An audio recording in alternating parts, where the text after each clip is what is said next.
just wait for 1 minute. People are still joining rapidly. Sure, sir. Yeah, just 1 minute.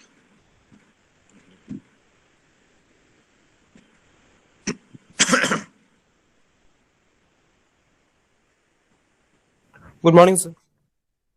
Very good morning to all of you. Very good morning.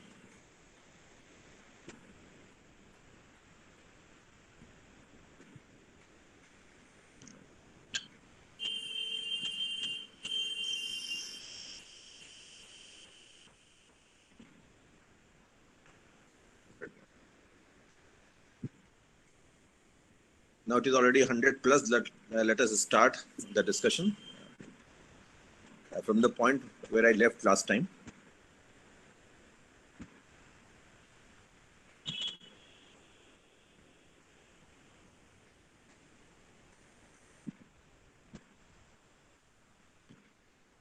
Is it visible to all of you? Yes, sir. Yes. Okay.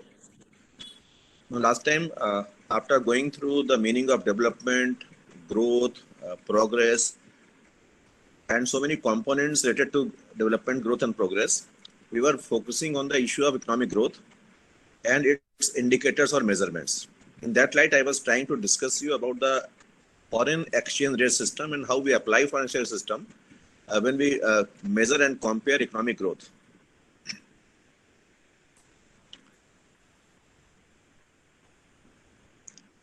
After going through the obstacles and the factors, we were just discussing the foreign exchange rate system. And in that light, I was mentioning you nominal exchange rate and purchasing power exchange rate. My earlier discussion was confined to why do we need foreign exchange rate system and what is the importance of foreign exchange rate. Although in Indian context, we'll discuss it in length in Unit 4, where we have the foreign exchange system, its reforms, and what changes have been made, what are the implications, and so many things later on. So first of all, we discussed why do we need foreign exchange and how the rates are decided. Then I was discussing in that light nominal exchange rate system.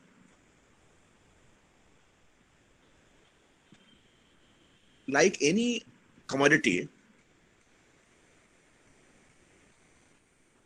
the price of 1 unit of foreign currency also depends on the demand and supply factors. Last time we were discussing from where, which factors are responsible for the supply of foreign exchange and which factors are responsible for demand of foreign exchange. We had given so many examples also. If in one single word, I describe all these factors playing their important role in demand as well as supply side, I can just say it is transactions of one country with the rest of the world that takes place in 3 different segments. That is, one is transaction in goods, then transaction in services, and then transaction in capital. The goods, services, and capital, all these 3 heads cover so many items, so many varieties, both side, demand side and supply side. When we export any good or any service, then we receive foreign exchange or flow of foreign exchange inflow. But when we import goods or service, then it is outflow of foreign exchange, vice versa. Similarly, we have capital inflows also, foreign capital inflows and foreign capital outflows also.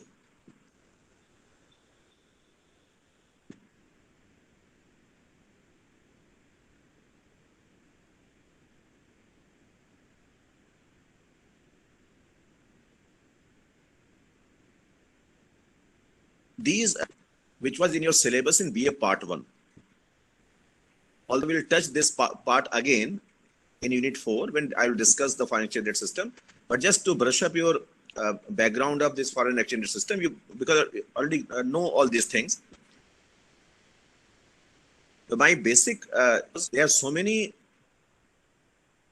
reasons responsible for inflow as well as responsible for outflow foreign exchange, and that creates the foreign exchange market, demand and supply of foreign exchange. Now, you know how the market forces decide the price, equilibrium price. Similarly, in the foreign exchange market also, the demand and supply of foreign exchange also decide the price of foreign exchange. Like when you say, suppose a demand of fountain pen, supply of fountain pens, equivalent price of fountain pen, then you mean that price of one fountain pen in terms of rupees.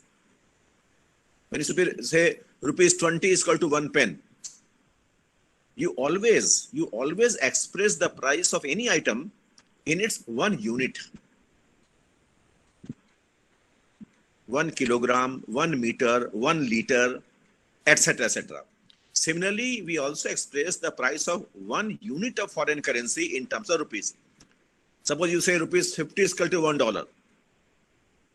This is the price of $1 in rupees, in Indian currency, in domestic currency. And this is the system of each and every country.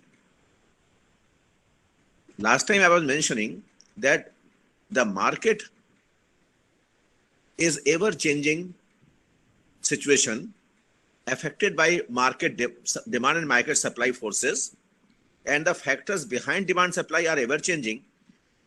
Therefore, the price of any item is never unchanged or never constant. It is a fluctuating price. Similarly, because the demand and supply of foreign exchange is also fluctuating continuously, therefore, the price of foreign currency also fluctuates regularly. And it is very interesting to note that when you see the Indian markets, usually we look at the market prices from opening of the market and closing of the market. Whether it is goods, whether it is services, or whether it is foreign, whether it is financial securities also. Suppose price of one share. You look at the price of one share at the closing of the stock exchange, closing time. And its price is something in opening time, something else in closing time, and entire day of the market, it keeps on fluctuating. But it is very interesting to note that the factors behind the demand and supply of foreign exchange are not confined to the Indian morning or Indian evening time, because foreign transactions are continuously operating in 24 hours. Suppose in India it is night, there is no market opening, but it is not night in America. Therefore, it is a 24-hour market actually, and the forces play their roles round the clock of demand and supply. But when we quote our prices in Indian market, we quote in our market timings. But the factors are not confined to our market timings only. That is very interesting thing. That is a 24-hour market, and the factors in these markets of demand and supply play their role continuously. I hope you have understood this part, very simple part.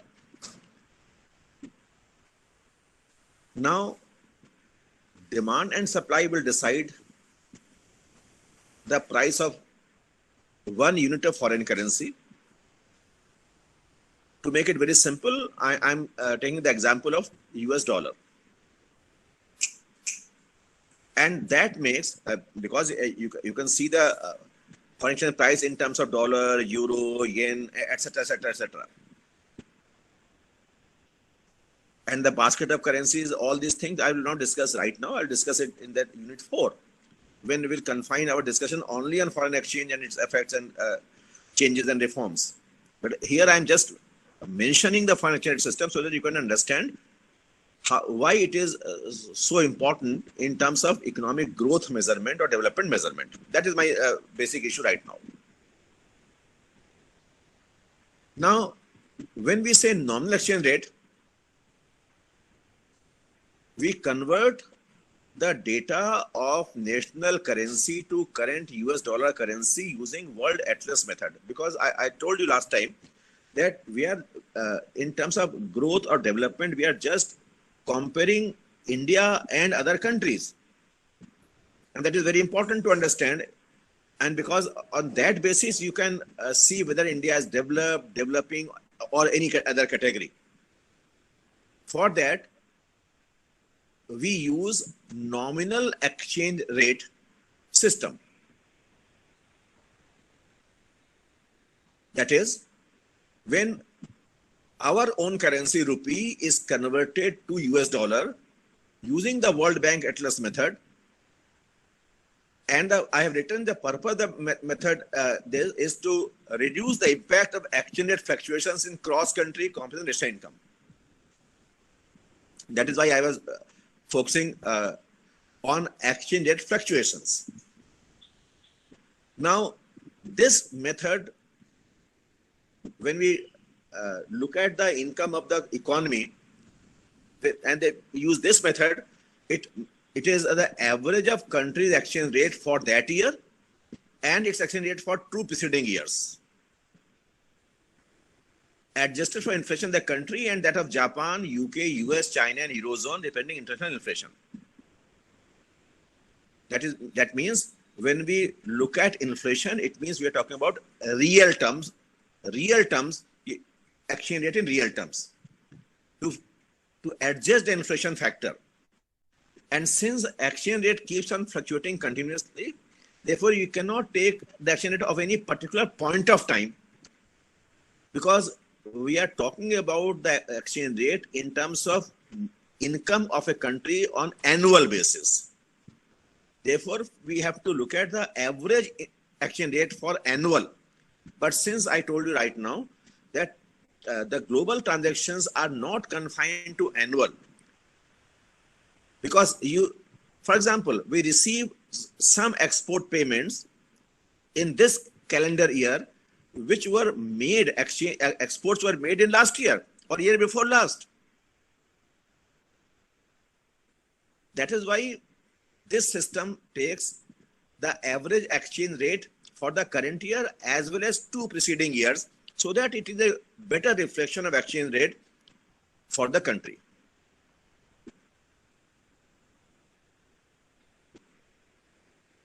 I hope you have got this point very clearly. Now, look at the other point. That is purchasing power parity. Then you can compare these two. I'll come back again on nominal exchange rate, and then I will tell you why we are using these two different exchange rates, mention these two exchange rates. Now, when I mentioned that suppose the exchange rate of $1 in terms of rupee is rupees 50, rupees 50 is equal to $1. And I told you that this rate has been decided by the market forces in foreign exchange rate market. Neither World Bank decided it, nor RBI decided it, or no other organization or institution decided it. It is the simple market forces deciding the exchange rate, nominal. Now, if I ask you a simple question,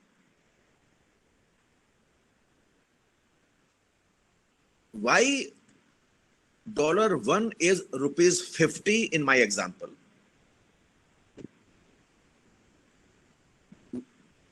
Which factors are responsible for this particular rate of $1 in terms of rupee?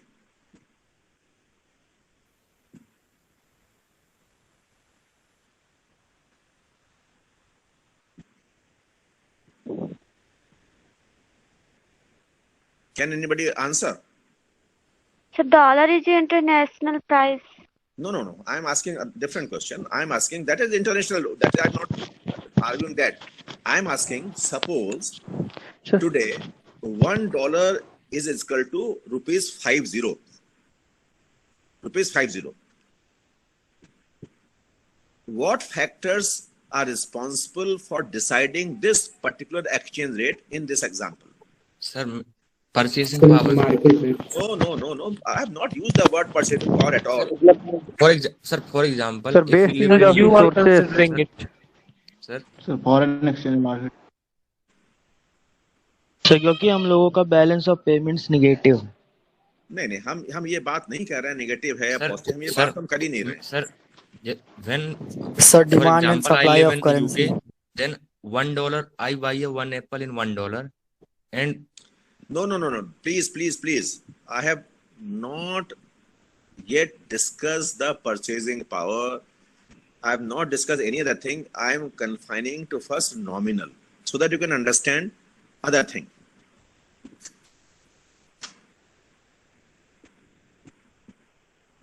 My simple question is, which factors are responsible for this rate of $1 in terms of rupee? Suppose it is rupees 50 or rupees Sir, 20. demand and supply of currency, sir. Sir, the sources. Sir due to inflation Import and export. Okay.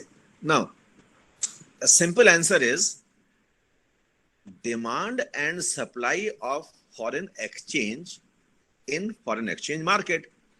Their equilibrium, demand supply equilibrium has decided this particular rate. If it is 50 today, it can be 60 tomorrow, it can be 40 tomorrow also. Okay, this is very simple.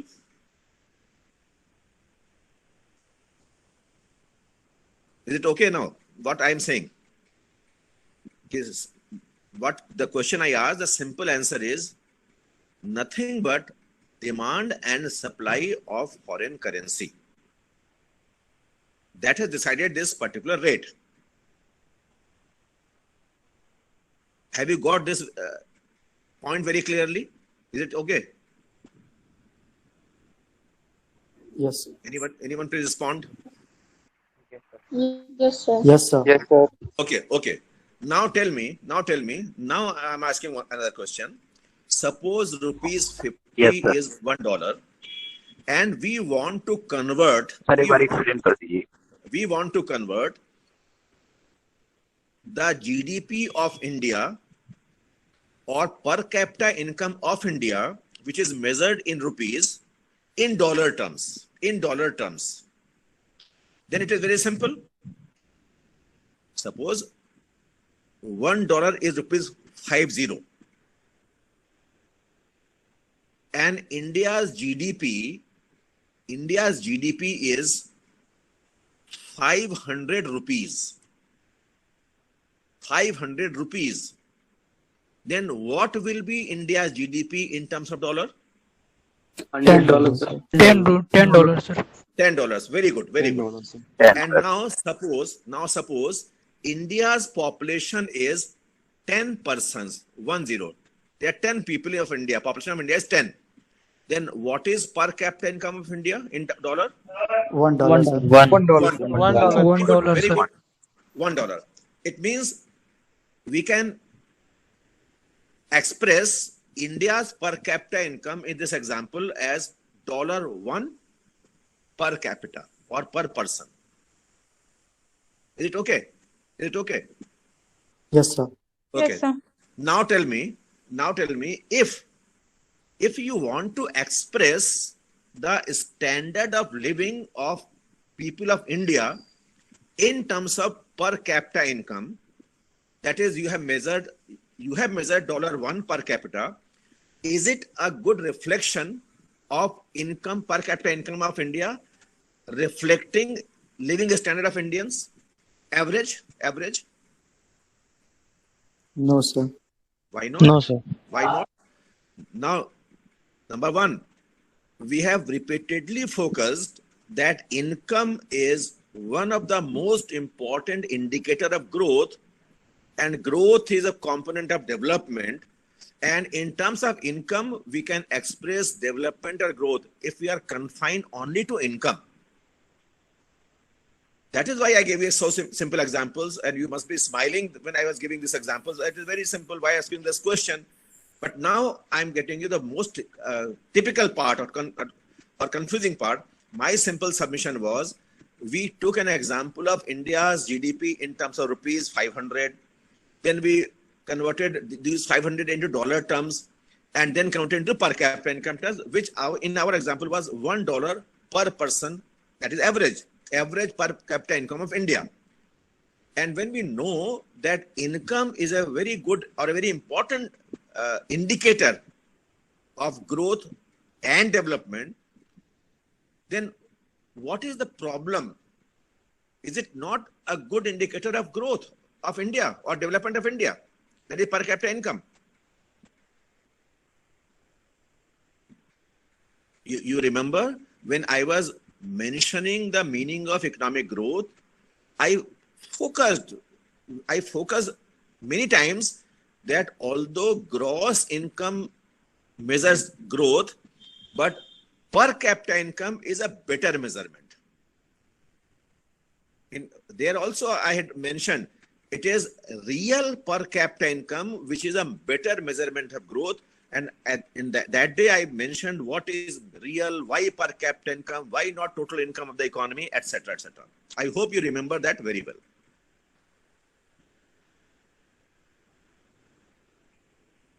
Yes, sir. Now, if you remember that very well, then what is the problem now?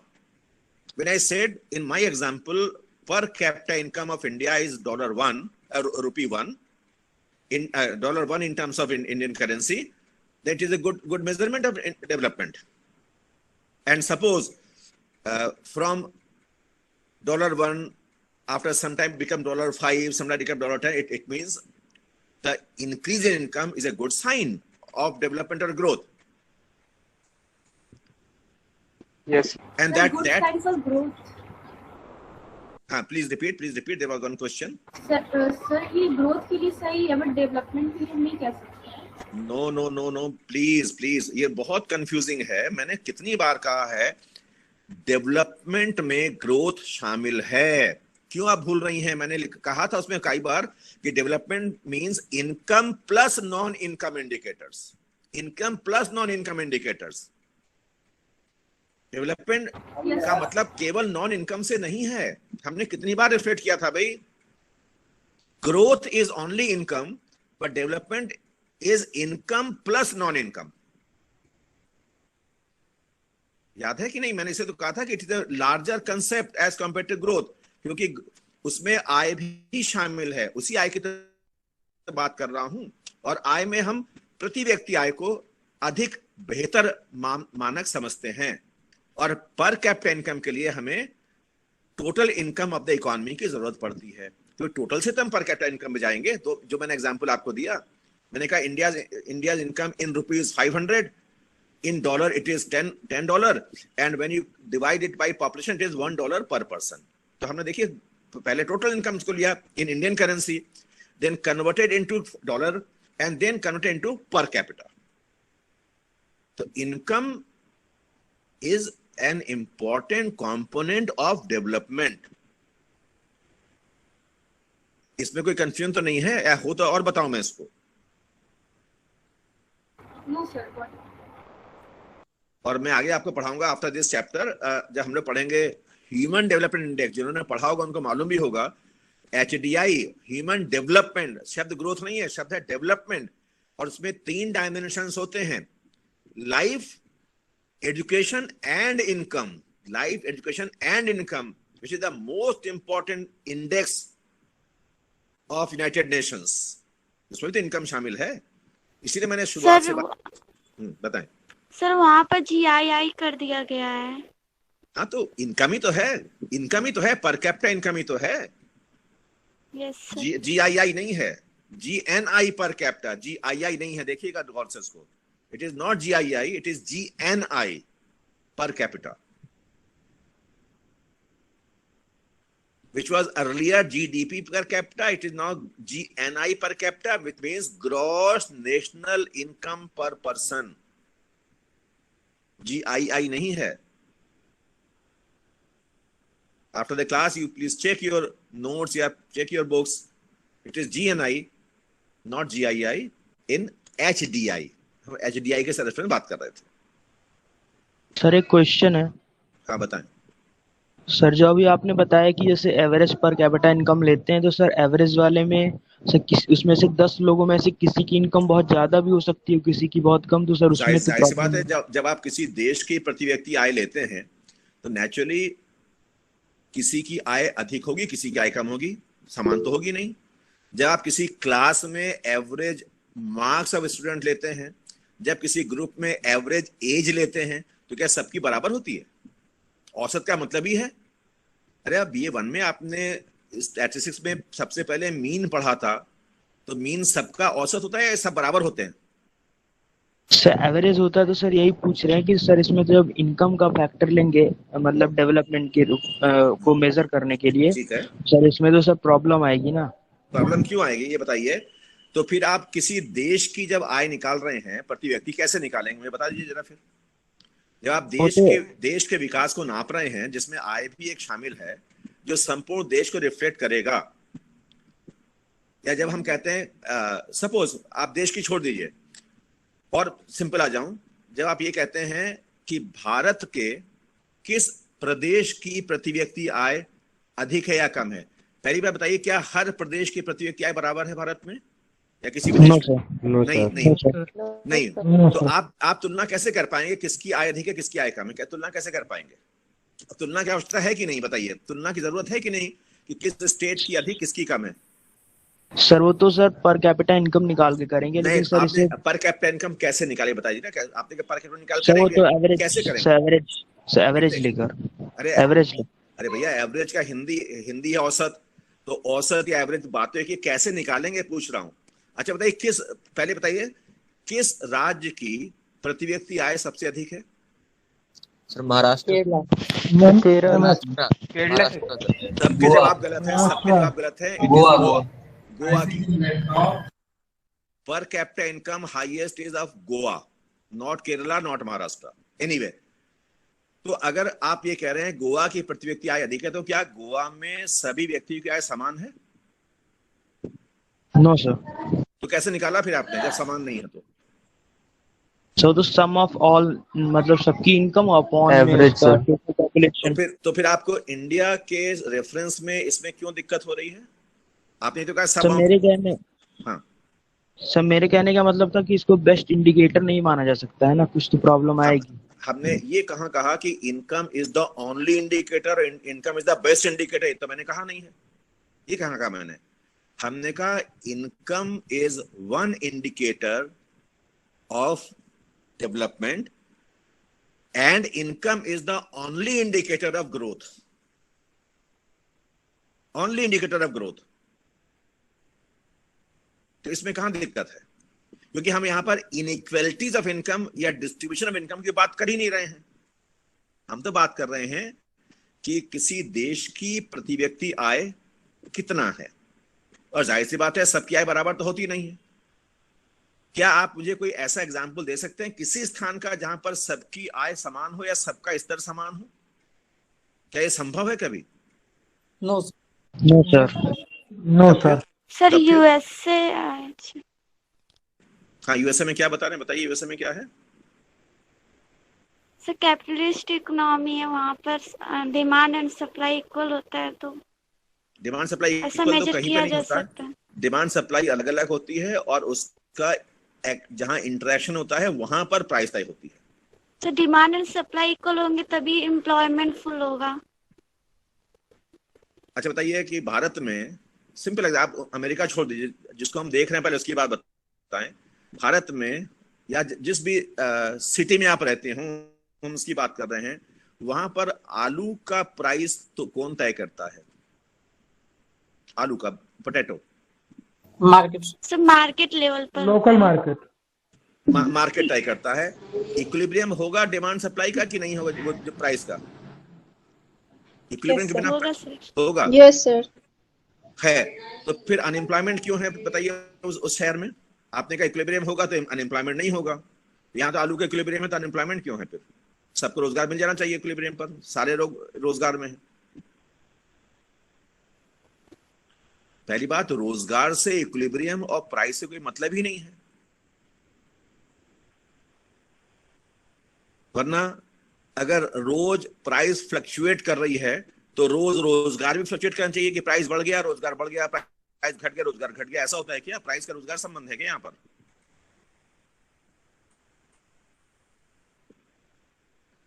Anyway, जो मेरा issue था वो issue ये था कि nominal exchange rate, जो मैंने यहाँ बहुत बड़ा लिख दिया है, सिंपल सी बात है जिसके मैं समझा रहा था कि nominal exchange rate is decided by the demand and supply of foreign exchange in the foreign exchange market, and with the help of that we can convert the income of any country in dollar terms, and we can convert per capita income of any country in dollar terms. So far I have given you this example. And the income is an indicator of growth as well as an indicator of development also. मैंने इसलिए आपको example दिया, जो आज development का सबसे important index है, सबसे इंपॉर्टेंट इंडेक्स है वर्ल्ड में for last 3 decades, that is human development index, और उसके 3 डायमेंशंस में भी पर कैपिटा इनकम शामिल है।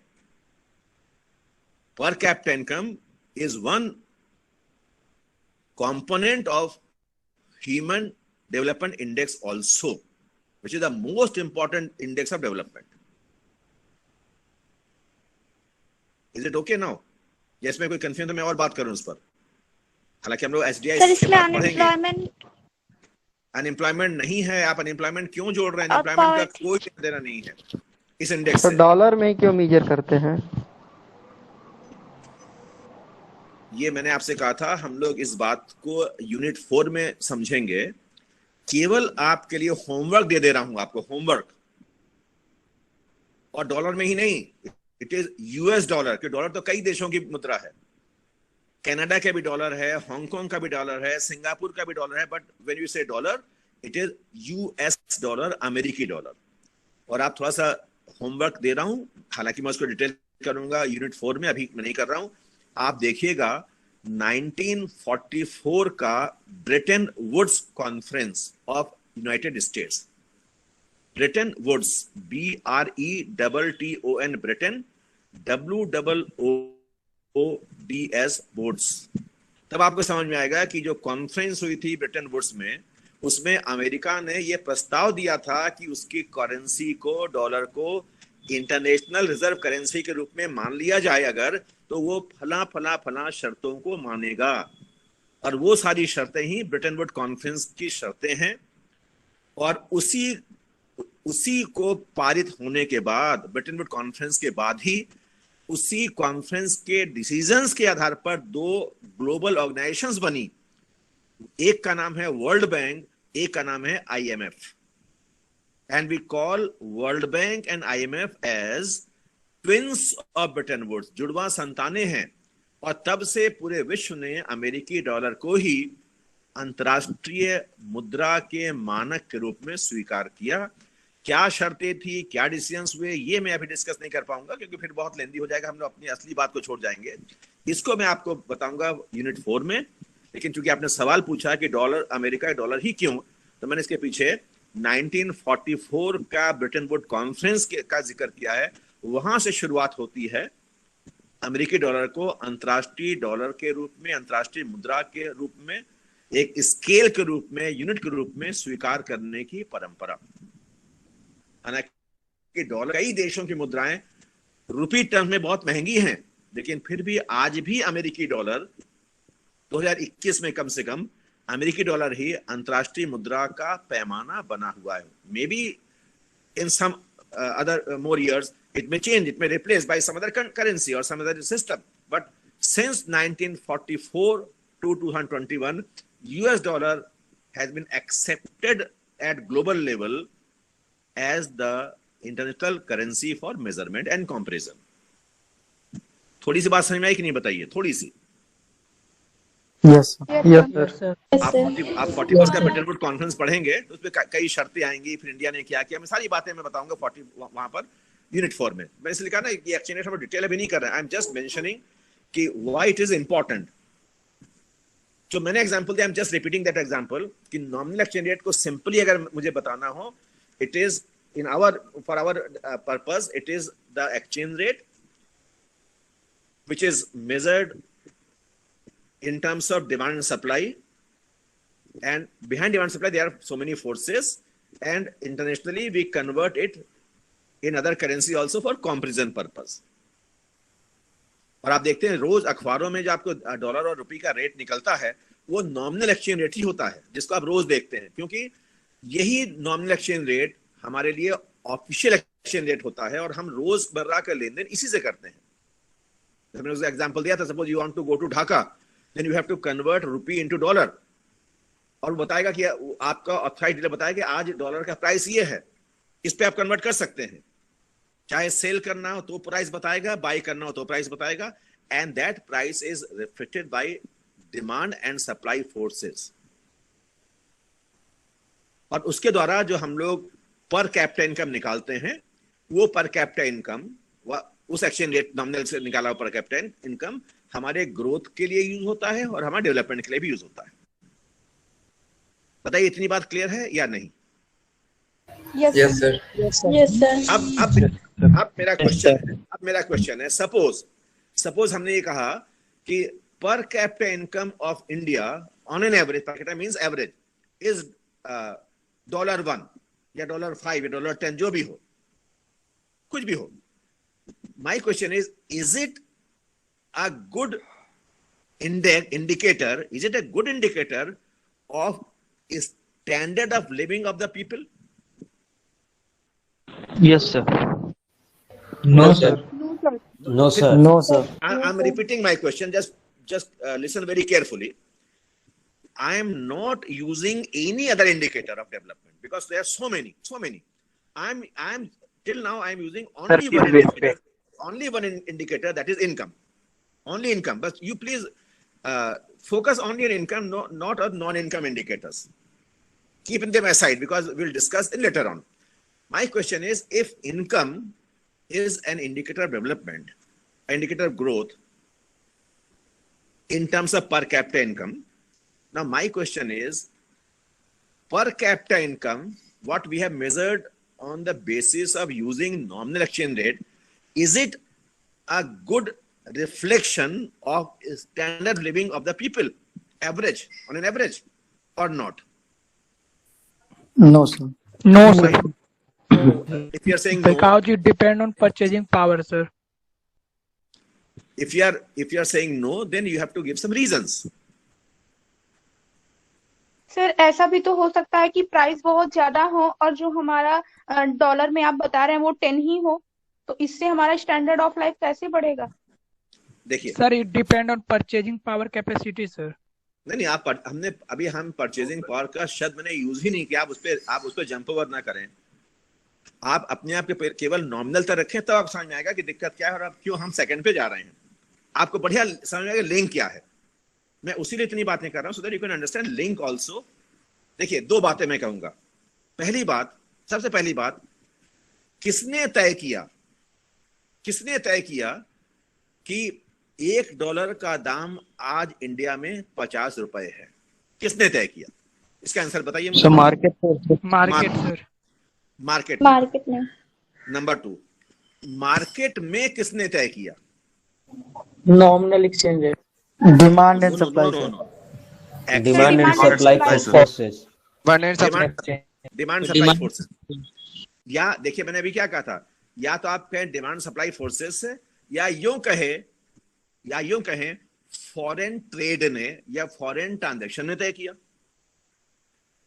ये तो है, क्योंकि डिमांड के पीछे भी और सप्लाई के पीछे बहुत सारे फैक्टर्स काम कर रहे हैं, जिसका मैंने एग्जांपल दिया था आपको। एक्सपोर्ट्स है, गुड्स का, सर्विसेज का, डोनेशन का, गिफ्ट का, लोन का, इन्वेस्टमेंट का, रिपैट्रिएशन ऑफ इनकम का, मैंने बहुत सारे एग्जांपल दिए थे कि नहीं आपको उस दिन? Yes sir. तो उन्हीं सब ने तय किया है ना, या उन सबको मैं बहुत सिंपल बनाना चाहूं तो मैं कह दूंगा it is the nothing but foreign trade, and trade means trade in goods, in services and in capital. ये तो बहुत क्लियर हम लोगों को, तो इन सबको मिला के एक शब्द कह सकते हैं, foreign trade is responsible behind this exchange rate. ये सेंटेंस सही है कि नहीं? Yes, sir. Yes sir. बिल्कुल सही है, बिल्कुल सही है। और you know what is foreign trade? Means trade in goods, trade in services, trade in capital. They all, and they cover so many factors within these three broad components. Number one. दूसरा सवाल पहले समझिए तो आपको बहुत simply समझ में आ जाएगी बात। नंबर टू, जब हम कहते हैं कि फॉरेन ट्रेड ने तय किया है नॉमिनल एक्सचेंज रेट, यानी demand and supply of foreign exchange के पीछे ट्रेड है, या यूं कहें export and import of goods, services and capital है, उन्होंने तय किया। Number one, I want to make it very very simple for your understanding. Suppose India ने 10 किलोग्राम ऑफ टी, चाय एक्सपोर्ट किया, 10 किलोग्राम ऑफ टी एक्सपोर्ट किया, तो बताइए इसके बदले हमें फॉरेन एक्सचेंज इनफ्लो या फॉरेन एक्सचेंज रिसीव हम करेंगे कि नहीं करेंगे? Yes sir. करेंगे। It means we are talking about supply of foreign exchange, ठीक है। नंबर टू, इंडिया ने 5 लीटर ऑफ पेट्रोल इंपोर्ट किया, इससे क्या होगा? Income outflow. यानी हम फॉरेन एक्सचेंज की डिमांड करेंगे फॉर पेमेंट। ये तो हुआ। यस बहुत सिंपल समझिए, जब हमने चाय का एक्सपोर्ट किया तो we will receive foreign exchange, और जब हमने पेट्रोल का इंपोर्ट किया, रिसीव फॉरेन एक्सचेंज मतलब सप्लाई हुई हमें, और जब हमने पेट्रोल का इंपोर्ट किया तो हमें पेमेंट करना होगा फॉरेन एक्सचेंज का, या हम डिमांड करेंगे। Is it simple? Very simple.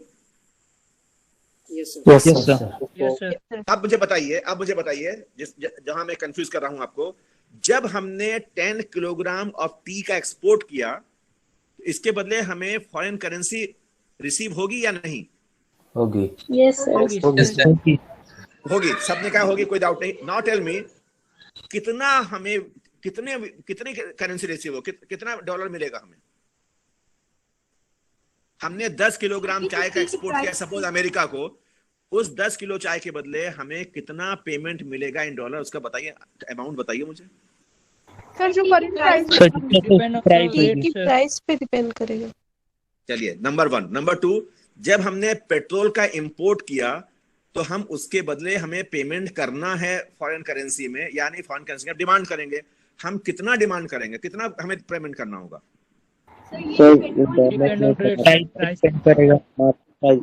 International market में जो प्राइस होगा सर उस।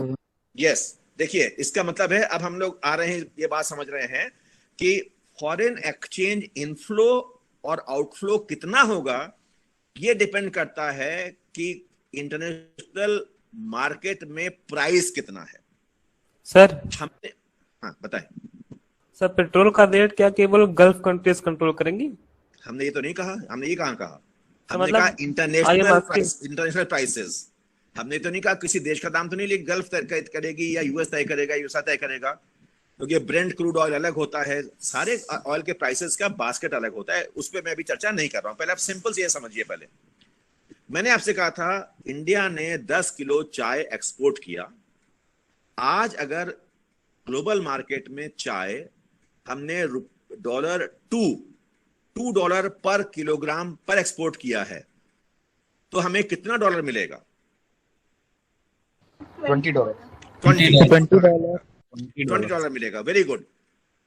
और अगर हमने 5 लीटर पेट्रोल इंपोर्ट किया है और 1 लीटर का ग्लोबल प्राइस $3 पर लीटर हो, तो हमें कितनी सप्लाई करनी पड़ेगी? 15। अब मुझे बताइए, क्या ये $2 पर किलोग्राम चाय जो आज है, ये कल भी $2 रहेगी, परसों भी $2 रहेगी, या इसमें चेंज होगा? चेंज होती रहेगी सर। होंगे। इसका मतलब है इनफ्लो और आउटफ्लो में फ्लक्चुएशन होगा। 2 रीजन से, कितनी क्वांटिटी हम इंपोर्ट एक्सपोर्ट कर रहे हैं, और जब इंपोर्ट एक्सपोर्ट कर रहे थे उनकी इंटरनेशनल प्राइसेस क्या है। बात समझ में आई इतनी बात? Yes, sir. Yes sir. समझिए, अब आपको पूरी बात अब बहुत आसान लगेगी। अब मुझे बताइए, अगर इंडिया चाय का एक्सपोर्ट कर रहा है जिसके प्राइस उसने $2 पर किलोग्राम ऑफ टी पर एक्सपोर्ट किया है, तो जब चाय इंडिया में आप चाय खरीदते हैं, तो इसका दाम भी क्या इंडिया के मार्केट में $2 पर किलोग्राम होता है? नहीं सर।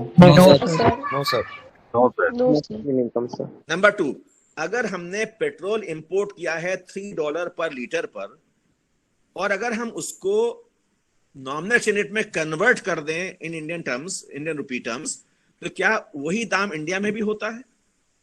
No sir. नो, बिल्कुल नहीं होता है। अब आप समझ गए असली बात। देखिए, अब मैं 2 बातें आपके सामने रख रहा हूं। नंबर 1, अभी मैंने कई बार आपसे पूछा, बार-बार पूछा, वो सवाल बड़ा सिंपल था। आप सोचो बार-बार ये क्यों पूछ रहे हैं। अब मैं उसका जवाब देता हूं। मैंने आपसे पूछा था कि हमारा जो एक्सचेंज रेट है उसे तय कौन करता है, तो आपने कहा, बार-बार कहा, मार्केट तय करता है, डिमांड सप्लाई तय करता है, एटसेट्रा एटसेट्रा। फिर मैंने कहा demand supply of goods services यही तय करता है हमारा, नंबर 1। और फिर कहा आपने उनकी इंटरनल प्राइसेस से डिमांड सप्लाई तय होगी। इतनी बात पर आ गए हम।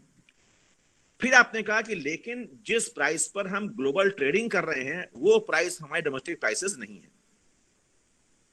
अब मैं 2 बातें कहता हूं। नंबर 1, हम सभी जिन चीजों को भी यूज करते हैं अपने कंट्री में, हम जिन चीजों का इस्तेमाल करते हैं, चाहे गुड्स हो, सर्विसेज हो, हम जिन चीजों को भी कंज्यूम करते हैं, यूज करते हैं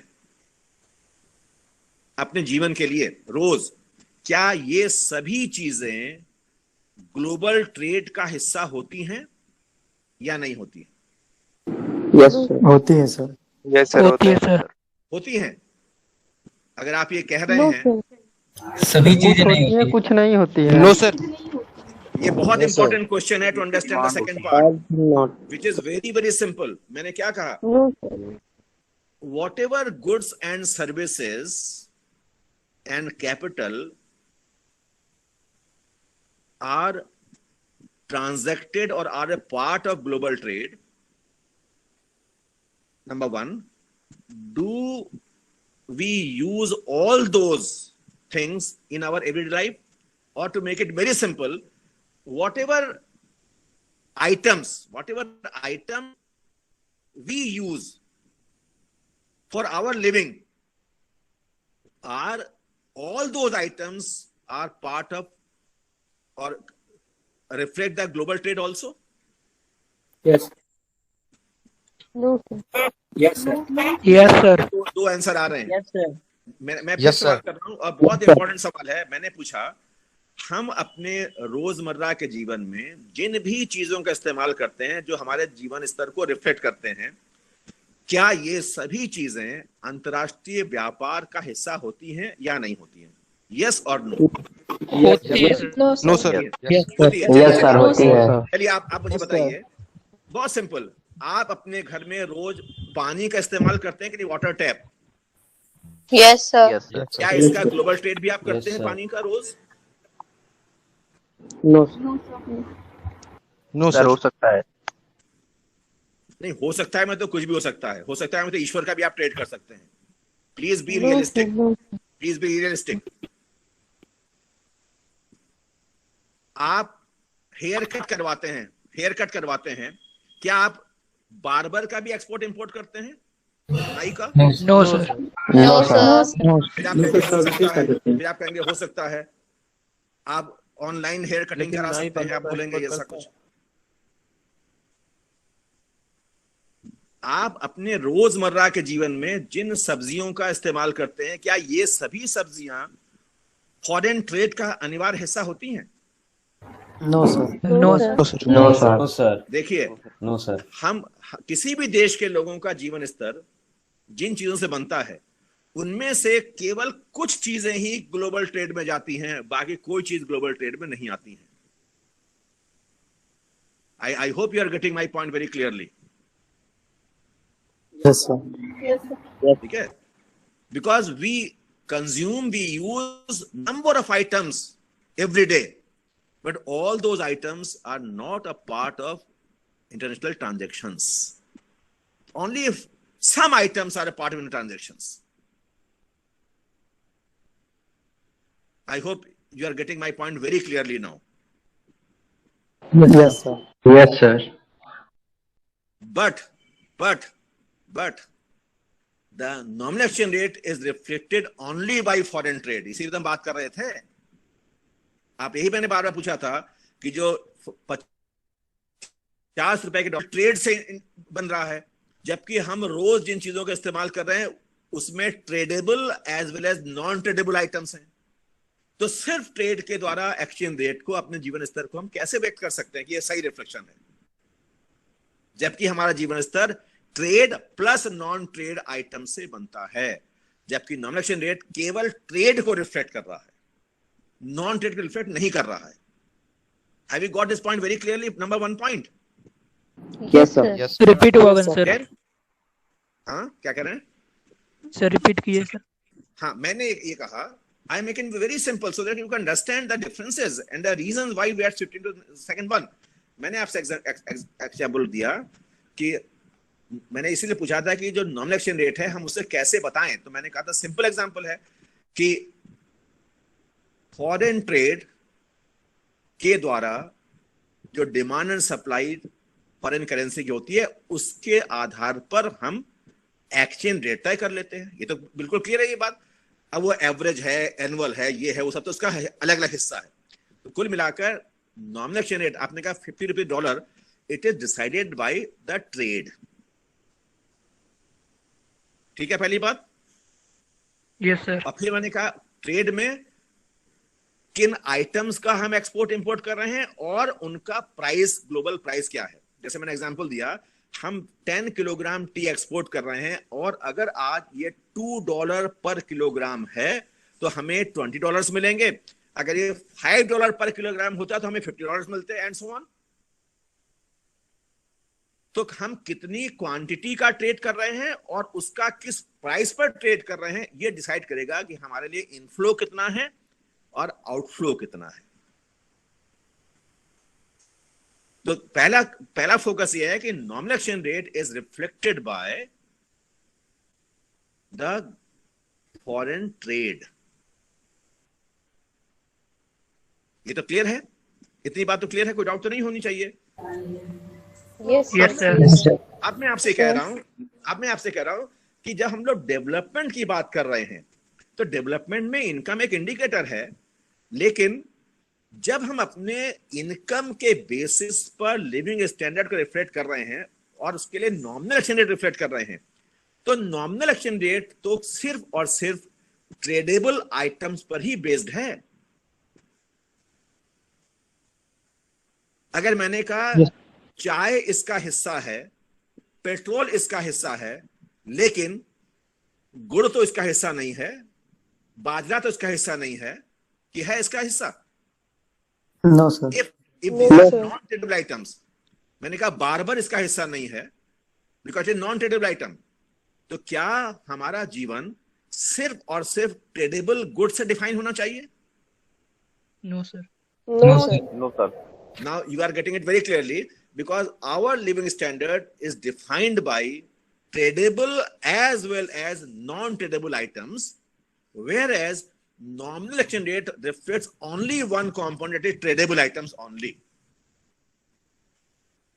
Then how this exchange rate can be said to be good, very good, for reflecting the per capita income, which is the indicator of development? कमी है कि नहीं बताइए इस exchange rate में? कमी है कि नहीं? Yes, sir. So it is very narrow. It is very narrow. Yes, sir. Number two, अब number 2 मैं कह रहा हूँ कि when we discuss the export import prices and the inflow outflow foreign exchange, तो मैंने highlight किया अभी आपको कि कितना हमें foreign exchange मिलेगा या कितना हमें foreign exchange payment करना है, ये depend करेगा उन items का, जो tradable items हैं, उन items का international prices पर. ये तो रिफ्लेक्ट किया हमने, अभी तक यही बात की. लेकिन जब हम अपने देश में चाहे ट्रेडेबल हो चाहे नॉन ट्रेडेबल आइटम्स हो, जब हम अपने देश में उनको यूज करते हैं तो हमें उनका इंटरनेशनल प्राइस पे नहीं करना होता, हम उनका डोमेस्टिक प्राइस पे करते हैं. शायद हम लोग ये जानते भी नहीं होंगे कि चाय का अंतर्राष्ट्रीय बाजार में प्राइस कितना है. हम तो जानते हैं कि चाय का भारत में प्राइस कितना है. हम तो जानते हैं कि पेट्रोल का भारत में प्राइस कितना है. क्या पेट्रोल का प्राइस ग्लोबल मार्केट के प्राइस के इक्विवेलेंट है? No, sir. बहुत ज्यादा है सर. क्या वही प्राइस है भारत में पेट्रोल का प्राइस जो ग्लोबल मार्केट प्राइस है? No, sir. बहुत ज्यादा है sir. Because in many items which are a part of global trade also, when we purchase those items in our own country, then it attracts number of taxes as well as subsidy also. Therefore, the domestic prices of those items will be different from the international prices of those items. ये बात समझ में आई कि नहीं बताइए? Yes, sir. तो अगर हमें अपना जीवन स्तर मापना हो तो बताइए, 2 सवाल पूछा, जवाब दीजिएगा. अपना जीवन स्तर मापना है हमें इंडिया में, इंडिया के लोगों को लाइफ स्टाइल लिविंग मेजर करना है, तो हमें नंबर 1 क्वेश्चन, केवल ट्रेडेबल आइटम्स को देखें या ट्रेड एंड नॉन ट्रेड दोनों को देखें? दोनों को देखें. ट्रेड एंड नॉन ट्रेड दोनों को देखेंगे सर. दोनों को देखें. Number 2, question number 2. Now first answer is correct और all are given correct. It means you have understood my point very well. Number 2, जब हम इन आइटम्स को देखेंगे उनका इंटरनेशनल प्राइस देखें या डोमेस्टिक प्राइस देखें? Domestic price. Domestic price. Domestic price देखें.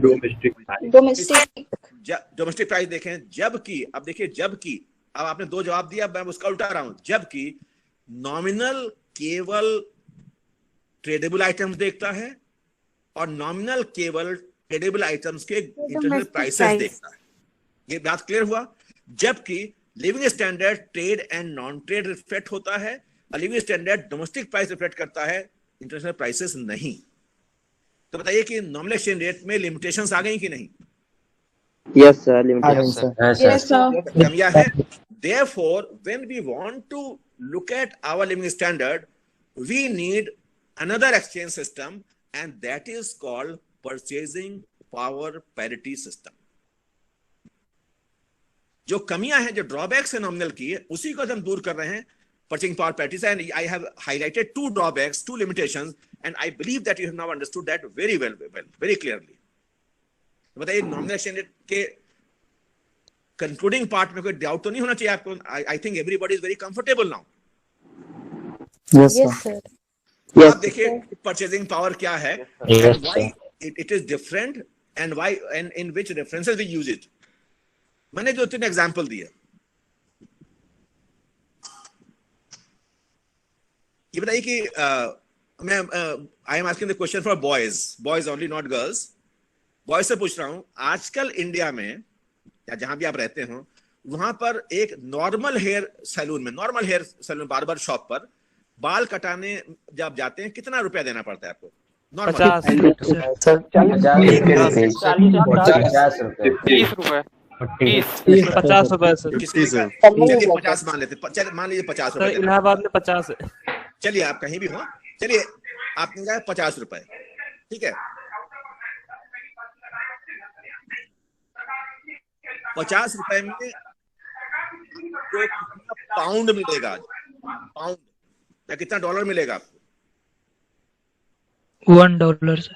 $1 का दाम आज की तारीख में $1 लगभग कितना है? कितने रुपए के डॉलर? 74 रुपए। 74.25 आज का है। नहीं, चलिए सपोज $75 है, इसका मतलब है कि 50 रुपए में आपको $1 भी नहीं मिलेगा। ये तो हुआ ना? यस 66 सेंट्स मिलेंगे। भाई 1 रुपया नहीं मिलेगा, आप कितनी सेंट मिलेगी, कितनी खुशबू मिलेगी, आप क्या कर लीजिएगा। नंबर 2, आज की तारीख में 1 पाउंड, ब्रिटिश पाउंड लगभग कितने रुपए का है? 228 110 80 रुपये। 80 रुपए। 80 रुपीज, ठीक है 80 रुपीज। चलिए 80 रुपीज का मान लिया हमने, एक सिंपल बात कर, लगभग इतना है। अब मैं आपको बताऊं, आज की तारीख में अगर आप ब्रिटेन जाएं, इंग्लैंड जाएं और वहां एक नॉर्मल हेयर सैलून जाकर अगर बाल कटाएंगे तो current price in England is approximately 10 pounds. 10 pounds. तो 10 पाउंड्स को आप अगर रुपए में कन्वर्ट करें कितना रुपए आएगा? 820 800 रुपए आ जाएंगे। अब बताइए आप में से कितने लोग बाल कटवाएंगे 800 रुपए में इलाहाबाद में या इंडिया में? सब बाल छिला लेंगे, कटवाएंगे। कोई नहीं सर, खुद से काट लेंगे। कोई नहीं। बिल्कुल बात सही है, आप समझ गए। इसका मतलब है अगर हम नॉमिनल एक्सचेंज रेट को कंपेयर करने के लिए, मैंने बहुत सिंपल एग्जांपल दिया, कंपेयर करने के लिए इस्तेमाल करें तो क्या ये हमारे लिए सही रिफ्लेक्शन हो सकता है? No sir. No sir. अब मैं आपको बताऊं, आज की तारीख में अमेरिका में 1 मैंगो, एक आम, एक एवरेज साइज का आम लगभग आपको $2 to $3 का मिलेगा, $2-3 का मिलेगा, यानी लगभग 150 रुपए का एक आम मिलेगा। 1 किलोग्राम नहीं बात कर रहा हूं। सर वैसे आम नहीं खाने हैं सर। वो खास है आम नहीं है, तो आम और खास हो जाता है। इसीलिए जो मेरे कई परिचित जो बाहर रहते हैं उन लोग बड़ा अच्छा तरीका है, वो जब इंडिया आते हैं, जब इंडिया से जिस दिन लौटते हैं उस दिन अपने बाल या तो पूरा घुटवा लेते हैं, बहुत छोटे काटते हैं कि वहां पे कम से कम कटाना पड़े और कम से कम उनको खर्च करना पड़े। They are so clever. और जो और ज्यादा क्लेवर लोग हैं, जो स्टूडेंट गए हैं या यंग एज के लोग गए हैं, वो क्या करते हैं, उनके सब जानने वाले आपस में दोस्त हैं, वो कहते हैं कि मैं तुम्हारा बाल काटूं, तुम मेरा बाल काटो, जो पैसा बचेगा वो घर भेज देंगे। आप समझ गए होंगे। This is why Indians are very clever in saving money, and that example is given in many countries. India is so clever that they save money in very peculiar situations also. तो अब सोचिए, भारत में एक सामान्य barber shop का एक barber दिन में लगभग कितने लोगों की हेयर कटिंग कर लेता होगा? औसत एक एवरेज बताइए। 10 से 15 सर। 15 to 20। 20 से 30। अगर मान लीजिए 20, ठीक है, अगर 20 मान लीजिए, एवरेज मान 20, अगर 20 इंटू इंग्लैंड का 800 रुपए पर कटिंग, 20 इंटू 800 कितना? 20 इंटू 16,000 रुपीज पर डे। एक महीने में कितना मल्टीप्लाई बाय 30? 4,80,000 कितना हो गया? 4,80,000। 4,80,000 सर। तो ये मैंने एग्जांपल दिया, इससे हम लोगों ने क्या सीखा? बार हम लोगों से जाते हैं। It is a good opportunity. Sir हमेशा चालाक बनना चाहिए। Skill India. Yes sir, Indians are very clever. I'm giving example that is very good example, and I know so many persons in India who have learned this hair cutting technique, and they've opened their shops in England and other countries, that they are building lot of money and moving in Mercedes Harbor. I've seen myself, this is not example only. Anyway, to be this is the lighter side of the story, but it is real. But what I wanted to say, that nominal exchange rate, although it is a good method of converting income of different countries into dollar, but is not a very good method of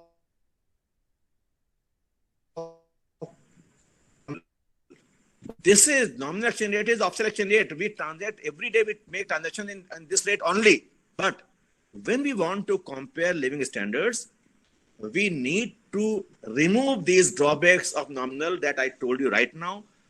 One is drawback is it is only confined to tradable items, whereas we have to include tradable and non-tradable both. And second is the global prices, whereas we have to use domestic prices for our living standard. And for that, we are switching to the second point, that is called purchasing power parity. In Hindi, it is क्रय शक्ति समता. समता means बराबरी, parity. क्षमता मत लिख दीजिएगा, क्रय शक्ति समता.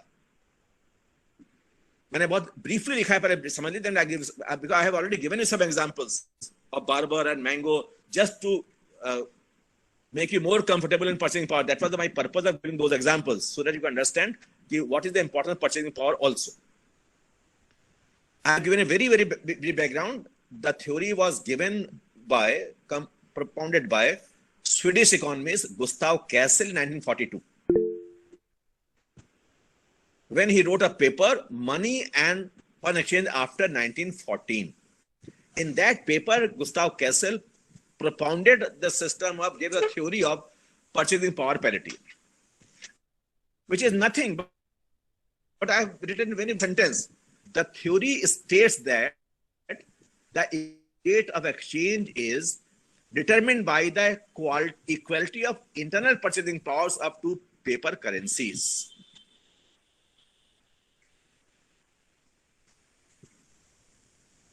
ये सिद्धांत कहता है कि दो मुद्राओं के बीच का संतुलन दर उन दो मुद्राओं के आंतरिक क्रय शक्ति पर डिपेंड करता है.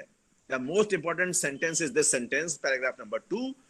That is the theory that equilibrium rate, I mean to say triple P exchange rate, is determined by the equality of internal purchasing power of two paper currencies. Just listen to the example, then you will understand what is the meaning of this sentence.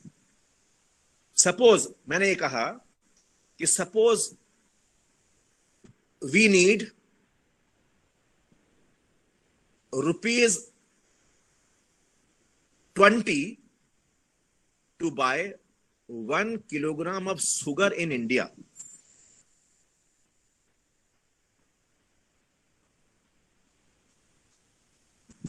We need rupees 80 to buy 1 liter of oil in India. We need 10 rupees to buy 1 kilogram of potato in India. Then, since I told you right now that whatever we consume in India is not only tradable, but tradable as well as non-tradable items also. Now, suppose I take a basket of items, which includes number of items, whether they are tradable or whether they are non-tradable. That is, it includes tea also, petrol also, Barber also, mango also, good also, etc. Assume a basket of items. And we assign the quantities to those items also in the basket.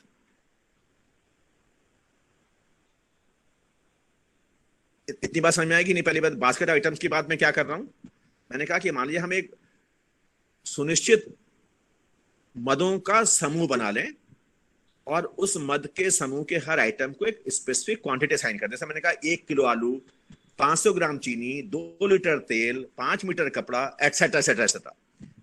ये एक basket हो गया. और हम कहें कि अगर ये सारे सामान हम इंडिया में खरीदते हैं, अपनी डोमेस्टिक प्राइस खरीदते हैं, तो हमें 500 रुपए खर्च करने पड़ते हैं to purchase all the items in our own country at domestic price of India. We require 500 rupees to buy all these items. Example is simple and okay. Any doubt? No, sir. No doubt, sir. Okay. No doubt, sir. Now, if the same basket of items are purchased in US at domestic price of US, then suppose you require $100 in US to buy all the items on those quantities in United Nations, you require $100. Because whether it requires 100 or 200 depends upon domestic price of US. Similarly, as you require 500 or 600 depends upon the domestic price of India. इतनी बात ठीक है? इसका मतलब है specific items or a specific basket that includes so many tradable and non-tradable items, if they are purchased in India, we need rupees 500, and if the same basket is purchased in US, you need $100. It means the purchasing power of 500 rupees in India is that basket, and purchasing power of $100 in US is also that basket. Or you can say that 500 rupees is equal to $100, because at this level the internal purchasing powers of these two paper currencies, that is rupees and dollar, are equal, exactly equal in. Now tell me, is this example very, very clear or not? Or otherwise I will take some more examples also. Yes, sir. Clear. Yes. Clear. Very clear? Very clear? Yes. अब देखिए, जो हमने example लिया, इसमें दो बातें हमने जो नॉमिनल एक्सचेंज रेट के लिमिटेशंस को दूर कर दिया. पहले, when I took the basket of items, I included in the basket tradable as well as non-tradable items which are common in all the countries. Barber is in India, barber is in USA, mango in India, mango in USA, petrol in India, petrol in USA, etc., etc. Common items and their equal quantities also. 1 kg, 1 kg, half liter, 2 meter, 2 meter in both the countries. And how much dollar or how much rupee will require in these two countries, that is on the basis of their domestic prices. So in my example, the internal purchasing power of rupee in India is that basket, and in US, internal purchasing power of dollar in US is also equivalent to that basket. When both are equal, that is called parity. That is called parity, samta, of internal purchasing powers of these two currencies in this example. Now, if you read that sentence number 2 paragraph, the theory states that the equilibrium rate of exchange is determined by the equality of the internal purchasing power of two paper currencies. Now, I think you have got the meaning very, very clearly. If you have any doubt, then please ask me the question. I have tried to clarify your doubt through this simple example. And that is example, again, I'm going to give you an equation that I've written at the bottom. Sir, इस exchange rate वाले मतलब purchasing power parity में sir सिर्फ goods को compare करते हैं कि दोनों तरफ सर गुड्स की क्वांटिटी सेम होनी चाहिए और उसके मतलब करेंसीज को कंपेयर नहीं. मैंने कम से 10 बार कहा सेम बास्केट ऑफ आइटम्स जिसमें क्वांटिटी और क्वालिटी सभी बराबर हैं, तभी तो आप कंपेयर कर पाएंगे. जैसे मैंने कहा 1 किलो चीनी इंडिया में, 1 किलो चीनी अमेरिका में, 2 लीटर तेल इंडिया में, 2 लीटर तेल अमेरिका में, 5 मीटर कपड़ा इंडिया में, 5 मीटर कपड़ा. अब यानी कि यहाँ पे खादी, वहां पे टेरिकॉट, ये थोड़ी ना होगा. सेम आइटम तभी तो कंपेयर कर पाएंगे। क्या दो अलग अलग आइटम्स का प्राइस कंपेयर कर पाना उचित है कंपेरिजन करने के लिए? No sir. The same item basket. मैं इसको और आगे डेवलप करूंगा, पहले बेसिक्स आप समझ लीजिए पहले। अब देखिए वही मैंने लिखा है कि external value of A currency depends upon its internal purchasing power. ये तो मैंने बताया। हमारे एग्जांपल में 500 रुपए इक्वल टू $100 है, ठीक है? तो अगर ये कट के आ रही है। हाँ, मेरे का सबको तो नहीं कट के आ रही होगी, आपके नेट में कोई दिक्कत? और ये all getting voice clearly? Okay, clear है sir. Now in my example, when rupee 500 in India is equal to rupees $100 in US, तो मुझे बताइए कि what will be price of $1 in terms of rupee? Sir, 5. Very good. 5.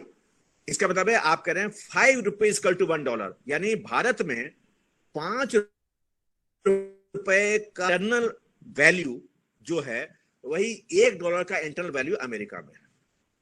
ये तो हुआ? Yes sir. Yes, sir. Yes sir. वही आपने यहाँ पे लिखा है, at the PPP rate $1 international dollar has the same purchasing power over domestic GNI that US dollar has over US GNI,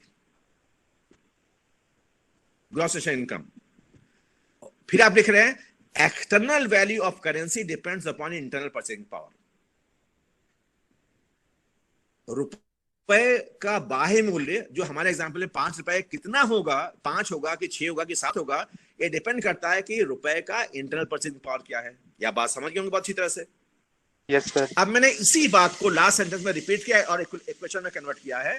the exchange rate between one currency and another is in equilibrium when their domestic purchasing power at that rate of exchange are equivalent. उसको मैंने reflect किया नीचे equation देखिएगा, $1 upon ₹1 is equal to summation of quantities of I items, any basket का items, number I for item basket, multiplied with prices of those items in India and summation of quantities of I items multiplied with their prices in US. And that will decide the purchasing power parity between dollar and rupee. आप इस equation को गौर से देखिए, जहां पर आपने लिखा था summation quantity of I items में से आपने जो लिखा शुगर भी है, पेट्रोल भी है, कोल भी है, एक्सेट्रा एक्सेट्रा, उन सब का टोटल इनटू प्राइसेस, तभी तो आया 500 रुपए।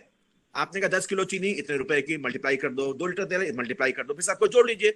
आप रोज ऐसे ही तो खरीदते हैं, जब भी आप आइटम खरीदते हैं तो आप कहते हैं इतना सामान इतना सामान इतना सामान, मल्टीप्लाई बाय प्राइसेस। आपने कहा वेजिटेबल मार्केट में आपने कहा 1 किलो आलू दे दो, आधा किलो प्याज दे दो, फिर जोड़ते हैं तो उनकी क्वांटिटीज को प्राइस से मल्टीप्लाई करके तब तक समेशन निकालते हैं, टोटल प्राइस हुआ ये। That is the summation quantity of I items, price of I items in India upon US. जब आप क्रॉस मल्टीप्लाई करेंगे तो इंडिया का मल्टीप्लिकेशन रुपी टर्म्स में आएगा, यूएस का डॉलर टर्म्स में आएगा।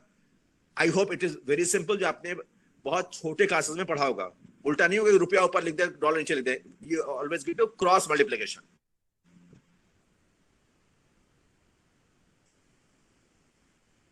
Any doubt? Okay sir. No sir. Okay sir. हाँ, any doubt? Any doubt? तो बताएं, डाउट तो बताएं।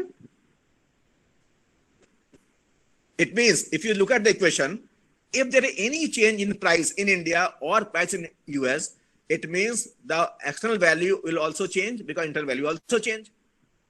अगर आज इंडिया में अगर 20 रुपए किलो का चीनी हो और कल 50 रुपए चीनी हो जाए, तो where you required 500 earlier, now you may require 750. बताइए प्राइसेस चेंज होंगी कि नहीं दोनों देशों में? Yes, sir. Yes, sir. Yes, sir. Suppose India में प्राइस चेंज हुआ, इन्फ्लेशन हो गया, और अब to purchase the basket of items, suppose we require 1,500 rupees in India. And if same basket of items is bought in US also there is inflation, and suppose in US now you require $200 to buy similar items of the basket. अब बताइए, अगर आज मुद्रास्फीति की वजह से भारत में उन मदों खरीदने में 1500 रुपए खर्च करने पड़ते हो, यूएस में $200 खर्च करने पड़ते हो, it means now $1500 to $200. Is it okay?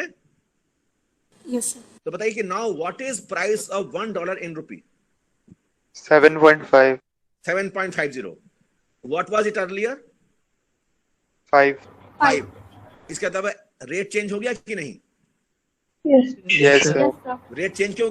क्योंकि इंडिया और यूएस में प्राइसेस और may be the quantities and some other time you have change. तो that is the change in purchasing power also. ये नहीं कि वो कांस्टेंट रहेगा.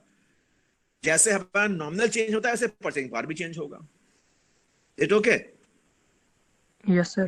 Now tell me, now last question, now tell me, if we want to compare the living standard of people in two different countries, and when for the comparison purpose we use per capita income as the yardstick, because I have confined only the per capita income only till now.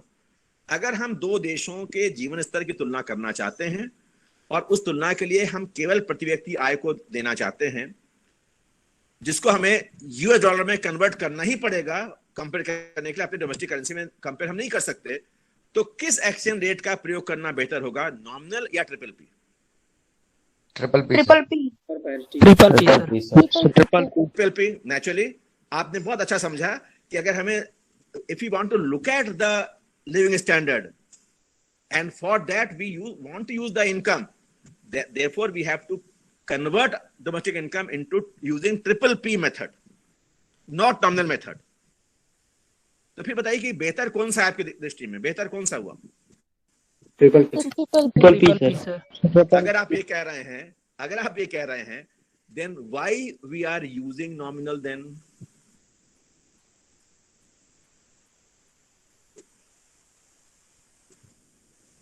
What is the rationale behind nominal? Macro level के लिए. हाँ, क्या कह रहे हैं? Trade के लिए sir. देखिए, दोनों इंपॉर्टेंट हैं, दोनों अच्छे हैं, लेकिन दोनों का एरिया अलग अलग है. सर माइक्रो लेवल के लिए सर जो है कि PPP. Please let me finish first.